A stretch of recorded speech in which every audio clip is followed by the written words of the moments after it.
વડોદરાના મકરપુરા સ્ટેશન ખાતે એક યુવાનને માલગાડી સામે પડતું મૂકી જીવન ટૂંકાવ્યું. વડોદરા શહેરના મકરપુરા રેલવે સ્ટેશન ખાતે એક કરુણ ઘટના સામે આવી છે. ગતરોજ એક યુવાને માલગાડી સામે પડતું મૂકી આત્મહત્યા કરી જીવન ટૂંકાવ્યું હોવાનું જાણવા મળ્યું છે. મૃતકની ઓળખ રવિ કુશવાહ તરીકે થઈ છે.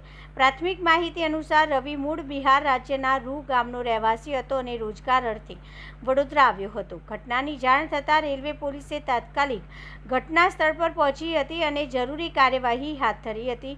પોલીસે મૃતદેહનો કબજો મેળવી પોસ્ટમોર્ટમ માટે હોસ્પિટલમાં ખસેડ્યો હતો. હાલ આત્મહત્યા પાછળનું ચોક્કસ કારણ સામે આવ્યું નથી. રેલવે પોલીસ દ્વારા મૃતકના પરિવારજનોનો સંપર્ક કરી વધુ વિગતો મેળવવાનો પ્રયાસ કરવામાં આવી રહ્યો છે. સાથે જ સમગ્ર ઘટનાને લઈને વિવિધ પાસાઓની તપાસ પણ શરૂ કરવામાં આવી છે. આ બનાવથી વિસ્તારમાં શોકનો માહોલ છવાઈ ગયો છે. પોલીસ દ્વારા પોસ્ટમોર્ટમ રિપોર્ટ અને તપાસના આધારે આગળની કાર્યવાહી હાથ ધરવામાં આવી છે.